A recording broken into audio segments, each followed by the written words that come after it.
Bismillahirrahmanirrahim. Assalamualaikum warahmatullahi wabarakatuh. Ini hari Ahad jam 5.32.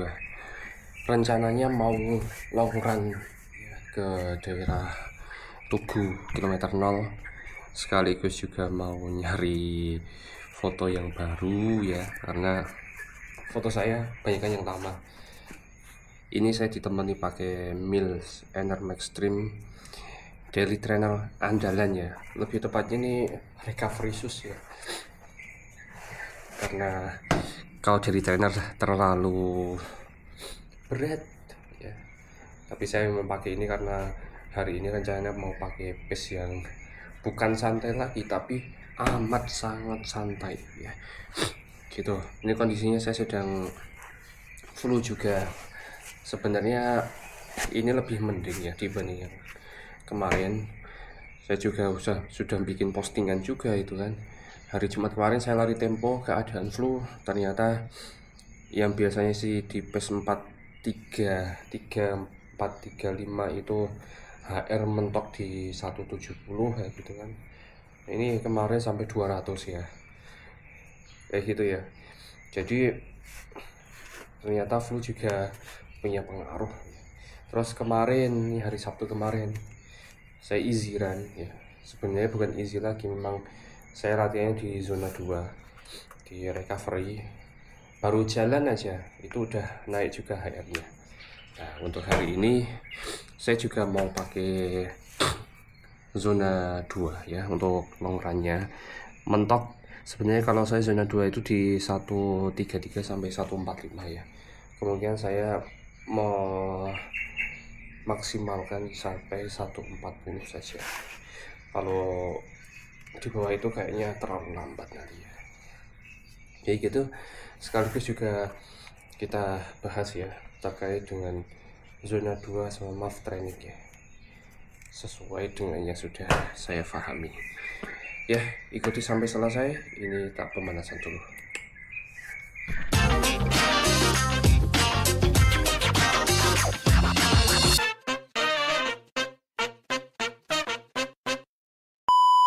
Ya, jalan dulu ya karena biar heart rate-nya mulai konsisten dulu ya. Nih, kondisinya masih sejuk.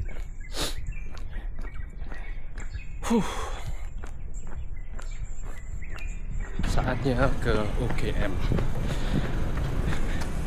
Ini yang jadi pertanyaan itu adalah mengapa kok kita itu kalau latihan itu harus kenal dengan MAF training ataupun di zona 2 ya. Jadi ibarat motor, kaki itu adalah roda, jantung itu dan paru-paru itu mesinnya gitu ya. Jadi kalau kita itu hanya melatih rodanya saja, mesinnya nggak dilatih ya kan, nggak akan pernah bisa maksimal untuk kita itu latihan. Jadi kayak gitu ya, itu ibarat sederhananya itu seperti itu. Maka kalau misalkan tuh para pelari kok tidak kenal dua metode ini, sebenarnya ya resikonya itu besar ya, yaitu MAF training maupun zona 2 ya. Ya, kita bahas tujuannya, mengapa sih kita itu harus latihan di zona 2 maupun di MAF training ya. Jadi kalau misalkan teman-teman baca sejarahnya metodologi MAF training itu mengapa ya. Jadi Dr. Maffetone itu melihat kok atlet-atletnya itu banyak sekali yang cedera dikarenakan latihan yang overtraining ya. Jadi overtraining itu bukan hanya bagian dari kaki saja, bisa jadi paru-paru maupun jantungnya itu sendiri. Jadi cedera dari atlet-atlet itu kalau lari jelas ya, bisa jadi ini kaki seperti itu, bisa jadi juga ini dari mesinnya itu yang cedera karena tidak terlatih. Jadi tujuan yang paling utama dari kita latihan di zona 2 maupun MAF training itu adalah menghindari yang namanya over training, biar nggak over training aja gitu kan.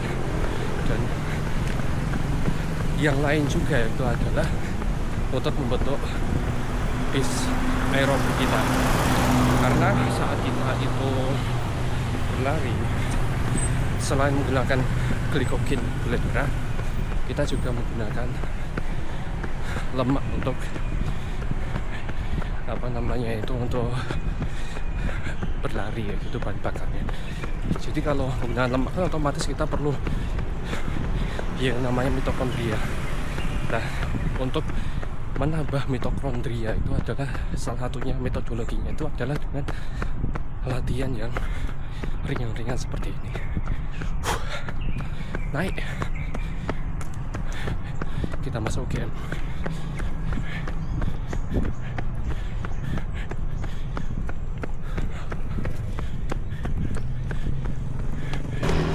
Ya, kalau misalkan kita udah tahu benefitnya ya dari di zona 2 sampai MAF training, apa yang perlu kita lakukan ya? Yang pasti kita kalau latihan itu jangan pengen larinya itu kenceng terus. Pasti karena kalau misalkan kita tuh pengen kenceng terus, tubuh itu nanti overtraining gitu.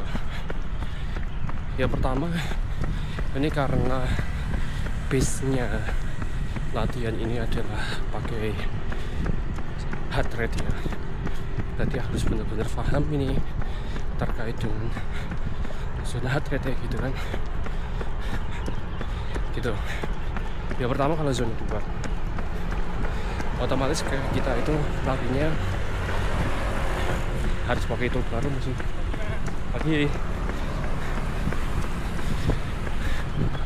pakai umur dan pakai rest heart rate. Nah, saya pakai itu sih, jadi biar lebih personal. Karena kalau misalkan tanpa melibatkan rest heart rate, nanti heart rate-nya universal ya, tidak personal bagi tubuh saya.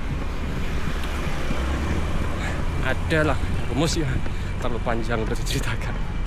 Dan untuk yang selanjutnya, kalau off training itu lebih umum, pakai 180 dikurangi umur. Cuman jangan salah kaprah, apakah MAF training ataupun zona 2 itu hanya berdasarkan itu? Enggak ya. Pra training, saat training, sama post training juga perlu diperhatikan. Bukan terus hanya kita itu melihat heart rate-nya saja. Enggak. Jadi gitu. Ya, saya tak lari dulu, keluar dari UGM. Ya, kita ke arah tubuh. Heart rate masih aman. Ya.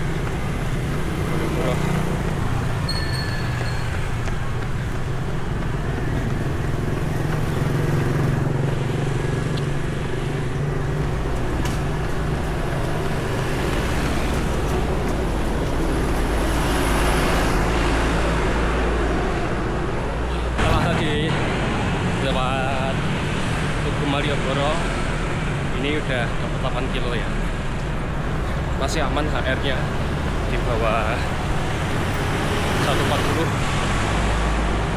ya, nggak bisa cepat-cepat. Jadi baik MAF training maupun latihan zona 2 itu persiapannya atau latihan itu bukan pada saat kita lari, dari sebelum kita itu lari ya, pra latihan. Apa yang perlu kita lakukan pra latihan? Jelas recovery sama nutrisinya harus ya. Karena kalau misalkan kita recovery-nya jeblok kayak gitu ya, nanti bisa jadi HR-nya itu naik gitu. Jadi kayak gitu ya, nutrisinya juga jangan lupa.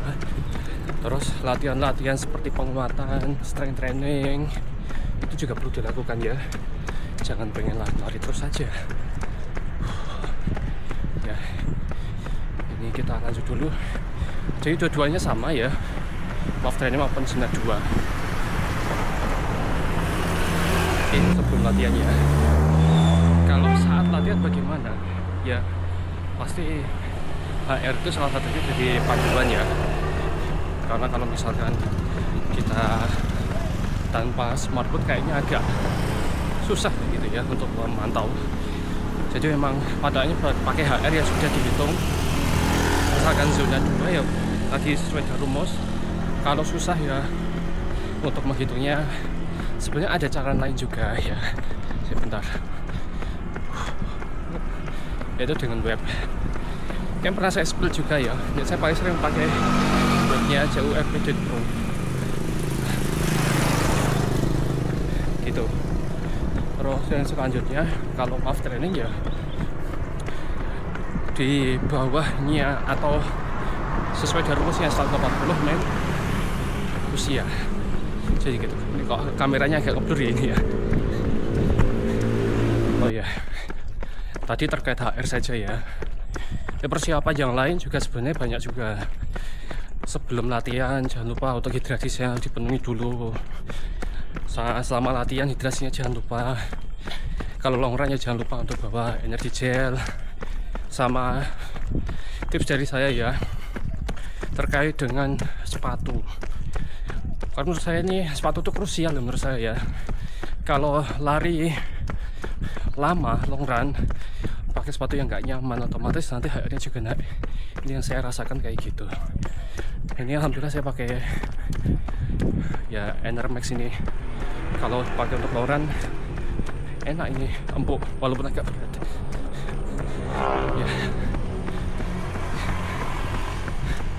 Lanjut. Ya, Mandala Krida 10 km setengah. HR masih aman.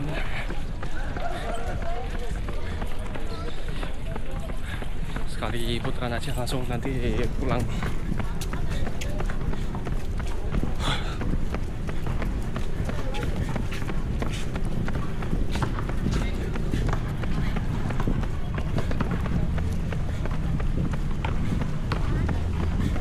Ya, free water station.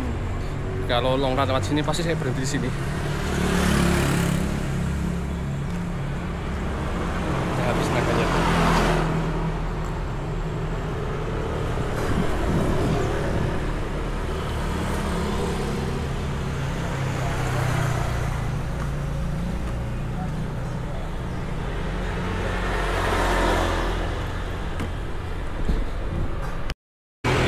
Ya. Habis free water station yang terakhir ya setelah latihan. Kakinya berat ya kalau jalan. Ya pasti kalau sebelum latihan itu rest sama nutrisinya. Pas latihan juga kita berpatok sama HR-nya. Kalau misalkan kok terlalu tinggi nanti HR-nya kita mau upayakan untuk menurunkan pace-nya atau jalan gitu ya. Terus hidrasinya jangan lupa.